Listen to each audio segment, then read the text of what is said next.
बिस्मिल्लाहिर्रहमानिर्रहीम। आईएसआई के director general फैज़ हमीद साहब का नाम जो है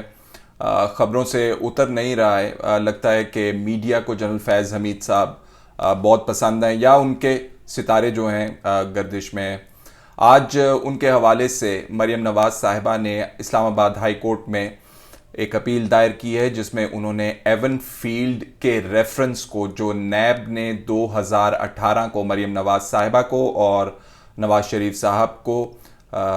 सज़ा सुनाई थी, कन्विक्ट किया था, उसको आज चैलेंज कर दिया है। और उसको चैलेंज करते हुए मरियम नवाज साहिबा का कहना है कि नैब ने ये तमाम काम आईएसआई के कहने पे किया है। जी हाँ, ये कहना है मरियम नवाज साहिबा का कि जनरल फैज़ हमीद साहब इस तमाम कार्रवाई के पीछे हैं, उनका नाम ले रही हैं वो। और जस्टिस शौकत अजीज़ सिद्दीकी साहब जो कि इस्लामाबाद हाई कोर्ट के जज थे और जिन्होंने बार से बात करते हुए ये इल्ज़ामात पहली दफ़ा लगाए थे कि आईएसआई जो है वो मुकदमात में अदलिया के मामलात के अंदर जो है मुदाखलत करती है, अपनी मर्ज़ी के बेंचेस बनवाती है और जजों से अपनी मर्ज़ी के फ़ैसले लेती है। ये मामला जस्टिस शौकत अजीज़ सिद्दीकी साहब के गले भी पड़ा था, उनके खिलाफ रेफरेंस भी आया था और सुप्रीम जुडिशल काउंसिल ने उनके खिलाफ कार्रवाई करते हुए ये कहा था कि अनबिकमिंग ऑफ ए जज, उन्होंने जो एलिगेशंस लगाई हैं वो जज के मेयार के मुताबिक नहीं थी और इसलिए उनको चलता कर दिया गया। इस मामले पे मैं बाद में आऊँगा, पहले मैं वजाहत करना चाहता हूँ कि ये इस्लामाबाद के अंदर ये जो अपील आई है, इस हवाले से क्या कोई पस मंज़र में या माजी में कोई ऐसा केस मौजूद है जिसमें इसका अक्स नज़र आता हो? मौजूद है। बहुत इंटरेस्टिंग केस है। मोहतरमा बेनज़ीर भुट्टो साहिबा का केस है। एसजीएस कोटेक्ना के हवाले से आपको याद होगा कि ये मामला सुप्रीम तो कोर्ट तक गया था और इसके अंदर मिलती जुलती एलिगेशंस थी। नॉट दैट कि इसके अंदर आईएसआई के इन्फ्लुएंस के हवाले से कोई बात की हो, लेकिन मैनिपुलेशन के हवाले से बात थी, इंजीनियरिंग के हवाले से बात थी। इसमें मोहतरमा बेनज़ीर भुट्टो साहिबा को और मेरा ख्याल आसिफ अली जरदारी साहब भी इसके अंदर मौजूद थे और उनको सज़ाएं दी गई थी हाई कोर्ट की तरफ से, जिसमें जस्टिस मलिक कयूम साहब, आपको याद होगा, उनके हवाले से एक ऑडियो स्कैंडल आया था। मेरा ख्याल दूसरे जज जो थे वो चीफ जस्टिस थे लाहौर हाई कोर्ट के, राशिद अजीज़ खान साहब उनका नाम था। और इन दो जजेस के हवाले से एलिगेशंस थी और मेन एलिगेशन जो थी, पाकिस्तान पीपल्स पार्टी के वकला ने लाहौर हाई कोर्ट में ये एक रिकॉर्डेड कॉन्वर्सेशन टेलीफोन के ऊपर, जिसके अंदर एहतसाबुर रहमान साहब मियां नवाज शरीफ साहब के अंडर जो एहतसाब कर रहे थे, उनकी गुफ्तगू थी और साथ साथ मलिक कयूम साहब की गुफ्तगू थी, जिसके अंदर गुफ्तो शनीद कुछ ऐसी चल रही थी कि वो कह रहे थे कि मियाँ साहब कह रहे हैं कि बेनज़ीर को सज़ा देनी है और सख्त सज़ा देनी है, तो आप इनको ये कर दीजिए, वो कर दीजिए। मलिक कयूम साहब रिप्लाई में उनको बता रहे थे, जो साहब एहतसाब को हेड कर रहे थे उन दिनों के, रेडको वाले केस के अंदर भी वो इन्वॉल्व थे, for some odd reason his name keeps eluding my mind. तो उनको कह रहे थे कि देखिए जी, इतनी सज़ा तो कोई भी नहीं देता, अब ये तो ज़्यादती हो जाएगी, इतनी नहीं मैं कर सकता, लेकिन इतनी मैं कर दूंगा। ये कॉन्वर्सेशन थी उस टेप के अंदर, जो बाद में मामला सुप्रीम कोर्ट ऑफ पाकिस्तान तक चला गया और सुप्रीम कोर्ट ऑफ पाकिस्तान ने उस मामले के अंदर ये कहा था कि इस बायस is floating on the surface of the case, के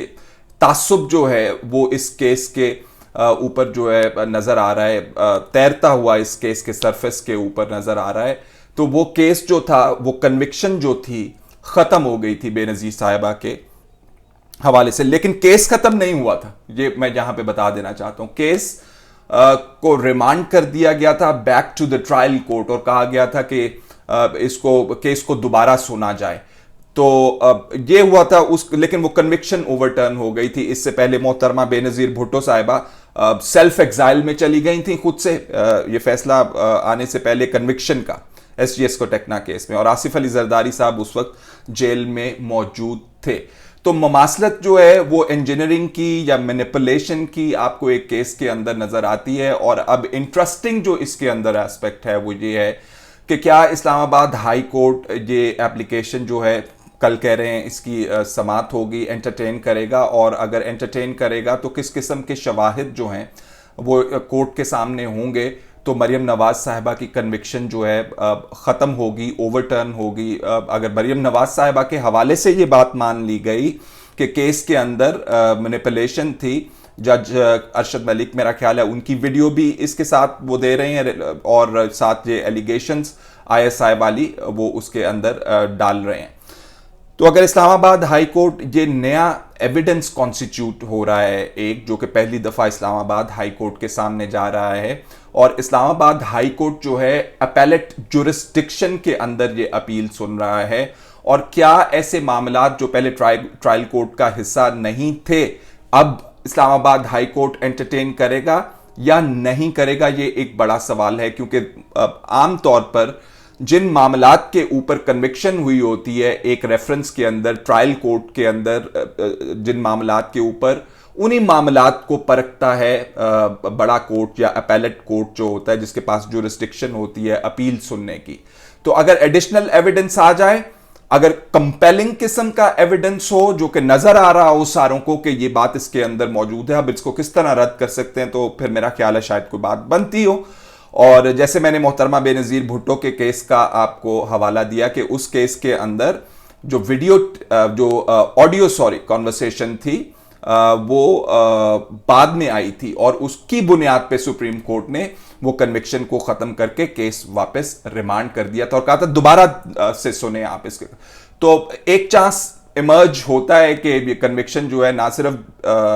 मरियम नवाज साहिबा के हवाले से जो है वो खत्म हो जाए, और नवाज शरीफ साहब के हवाले से भी अगर उसमें इंजीनियरिंग साबित होती है तो वो मरियम नवाज साहिबा के हवाले से तो सिर्फ नहीं रहेगा, उसका नवाज शरीफ साहब के केस के ऊपर भी इंपैक्ट होगा। एक बड़ा केस है मुस्लिम लीग नून के लिए, मरियम नवाज साहिबा के लिए, नवाज शरीफ साहब के लिए सियासी तौर के ऊपर। और दूसरी तरफ प्रैक्टिकल कुछ प्रॉब्लम्स इसके अंदर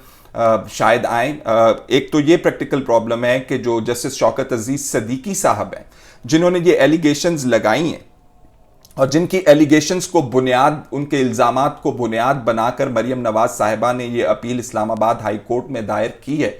वो इससे पहले अपना ये केस लेकर सुप्रीम कोर्ट ऑफ पाकिस्तान गए हुए हैं। ये उन्होंने कहा हुआ है उसके अंदर कि मुझे बतौर रेफरेंस जज आपने सुप्रीम जुडिशल काउंसिल ने गलत हटाया। मेरे पास शवाहिद मौजूद हैं कि जनरल फैज हमीद साहब मुझसे मिलने के लिए घर आते थे। वो उस वक्त DG ISI नहीं थे, वो बतौर DGC उनके पास आए थे, और उन्होंने कहा था कि देखिए नवाज शरीफ को और मरियम बकौल शौकत अजीज सदीकी साहब के बकौल उस रिटन स्टेटमेंट के जो सुप्रीम कोर्ट ऑफ पाकिस्तान में भी दाखिल की गई है, और अब मरियम नवाज साहिबा ने उसको अपनी अपील का हिस्सा बना लिया। उसमें उन्होंने कहा कि मेरे पास आए थे मिलने के लिए, 2 दफा आए, मैंने 1 दफा इनकार किया, दूसरी दफा मेरे पास फिर आ गए और कहने लगे हमारी 2 साल की मेहनत जो है इस तरह जाया हो जाएगी अगर ये बाहर आ गए इलेक्शन से पहले। और उसके अंदर फिर आपको याद है कि हामिद खान साहब इनके वकील थे जस्टिस शौकत अजीज सदीकी के, और एक वहां पे बहुत अजीब सी सिचुएशन क्रिएट हो गई थी जब जनरल बाजवा का नाम भी वहां पे ले लिया गया था, और कहा गया था कि जी जनरल फैज हमीद साहब से जनरल बाजवा ने मुलाकात करते हुए ये कहा कि तुमसे एक जज हैंडल नहीं हो रहा। ये भी यहां तक बातें सुप्रीम कोर्ट के अंदर जस्टिस शौकत अजीज सदीकी साहब ने लिख कर दी हुई हैं, और कहा हुआ है कि मुझे बतौर जो जज निकाला गया सुप्रीम जुडिशल काउंसिल ने वो हकायक से रूगर्दानी करते हुए किया, और मुझे इंसाफ मिलना चाहिए। अभी वो केस जो है पेंडिंग है, मुझे नहीं पता वो केस पेंडिंग क्यों है, उसका फैसला क्यों नहीं किया गया। मेरा ख्याल है उसको महीनों हो गए हैं, वो सुप्रीम कोर्ट के पास ही पड़ा हुआ है किसी फाइल के अंदर, और उसको निपटाना जो है अभी मकसूद है। अब जस्टिस शौकत अजीज सदीकी साहब तो अब बेचारे जज भी नहीं लग सकते, वो तो उनकी मुद्दत मुलाजमत जो है, जो उम्र होती है शायद वो एक्सीड हो गई है, खत्म हो गई है। अब वो मामला क्यों पेंडिंग रखा हुआ है सुप्रीम कोर्ट ने, उसके ऊपर भी एक बड़ा सवालिया निशान है। और उसके ऊपर भी जिस किस्म की बातें सामने आई, अगर मेन स्ट्रीम मीडिया का हिस्सा नहीं बनी तो सोशल मीडिया का हिस्सा वो जरूर बनती रही हैं, और एक हाइप क्रिएट होती रही है वहां पे सुप्रीम कोर्ट के अंदर भी। तो उस मामले को आपने पेंडिंग क्यों रखा हुआ है, क्यों नहीं रखा हुआ, I will not comment on that, but सवाल उठाना हमारा फर्ज है, हम सवाल जरूर उठाएंगे। बैक टू मरियम नवाज साहिबा की अपील इस्लामाबाद हाई कोर्ट के अंदर। How will the Islamabad high court take it? एक तो मैंने वो एविडेंस वाला कर दिया, अगर वो कंसिडर करते हैं कि हाँ ये बड़े ज़बरदस्त और नए हकाइक हैं और कानून पे इसकी बहुत ज़्यादा जो है बेयरिंग है या असरअंदाज हो सकते हैं, और केस के अंदर ये वीडियो एविडेंस है और ये क्लेम किया जा रहा है और इस सुप्रीम कोर्ट के अंदर मुकदमा भी मौजूद है, तो how would they take it on its face? क्योंकि अभी जस्टिस शौकत अजीज सिद्दीकी साहब की स्टेटमेंट जो है it's neither here nor there, हवा में है अभी, वो उसको सुप्रीम कोर्ट ने अभी नहीं माना। तो जो अगर हम कहें कि उस स्टेटमेंट की एविडेंशियरी वैल्यू जो है वो डिटर्मिन हो चुकी है, यानी कि वो बतौर सबूत जो है सुप्रीम कोर्ट ने मान ली हुई है, तो अभी कबल अज़ वक्त है ये कहना, क्योंकि वो मामला सुप्रीम कोर्ट की पटारी के अंदर पड़ा हुआ है और उसको अभी निपटाना जो है मकसूद है। तो ये बहुत इंटरेस्टिंग होगा इस्लामाबाद हाई कोर्ट जो है इस केस को कैसे फॉरवर्ड लेके चलता है, और साथ साथ अगर वीडियो अरशद मलिक साहब वाली जो है वो भी इस केस के अंदर अपील के अंदर दी गई है, तो वीडियो एविडेंस के हवाले से और वो भी अरशद मलिक साहब के मरहूम के हवाले से वो क्या एक्शन लेंगे, क्या एक्शन नहीं लेंगे, that remains to be seen. Couple of more things, दो और चीजों के हवाले से आपको इंफॉर्म करना चाहते हैं। एक तो ये, मरियम नवाज साहिबा ने आज मेन स्ट्रीम मीडिया से शिकवा किया। उन्होंने कहा कि जिस बुनियाद पर मैंने ये अपील दायर की है, मेन स्ट्रीम मीडिया ने तो उसका तो ब्लैकआउट कर दिया, उसको बिल्कुल ही उसको ब्लॉक कर दिया, और उन्होंने वो सफ़ात जिसके अंदर जस्टिस शौकत अजीज सिद्दीकी साहब के DGI जनरल फैज़ हमीद साहब के हवाले से इल्ज़ामात हैं, वो उन्होंने कोट करके फिर सोशल मीडिया पे यानी ट्विटर के ऊपर फ्लोट कर दिए, वो ट्वीट कर दी, और उन्होंने साथ साथ शिकवा भी किया मेन स्ट्रीम मीडिया से। एक नंबर दो, the political consequences of this move, अगर इफ इट गेट्स थ्रू, अगर ये अपील जो है मान ली जाती है, तो मरियम नवाज साहिबा के रास्ते के अंदर जो कहा जाता है कि एक रोड ब्लॉक लगा हुआ है from reaching the top position, वजीर आजम अगर वो बनना चाहें या पार्टी को लीड करना चाहें, तो बहुत सारे लोगों का ख्याल है कि उनके तो कन्विक्शन हुई हुई है, तो वो ये कैसे कर सकती हैं? अगर ये ऑब्स्टिकल जो है या ये जो रुकावट जो है और ये कांटा जो है अगर निकल जाता है, तो मरियम नवाज साहिबा को आप और भी इससे ज्यादा भी एग्रेसिव मूड के अंदर चीज़ों को टैकल करता हुआ नजर आएंगी। आपको याद है कि मरियम नवाज साहिबा ने पिछले दिनों इस्लामाबाद हाई कोर्ट के आने के मौके के ऊपर ही वो बात कर दी थी और कहा था कि मैं उस जुर्म में शरीक नहीं थी जो पार्लियामेंट ने उनको एक्सटेंशन दी है। आज उन्होंने एक और धमाका कर दिया है, ये DGI के हवाले से अपनी अपील के अंदर मामलात रख के। जनरल फैज़ हमीद साहब का मैं कह रहा था शुरू में कि सितारे उनके गर्दिश में वो उनके सितारे उनको उरूज पर लेके जाएंगे या और मामलात होंगे, ये भी देखने वाली बात है, क्योंकि अखबारात के अंदर अब तो खबरों की जीनत बन चुकी है कि DGI साहब अगले आर्मी चीफ होंगे। ये किसने लीक की खबर, ये कहाँ से आई, बिजनेस रिकॉर्डर के अंदर ये छपी, क्या मामलात थे, अभी इसके ऊपर भी पर्दा है। लेकिन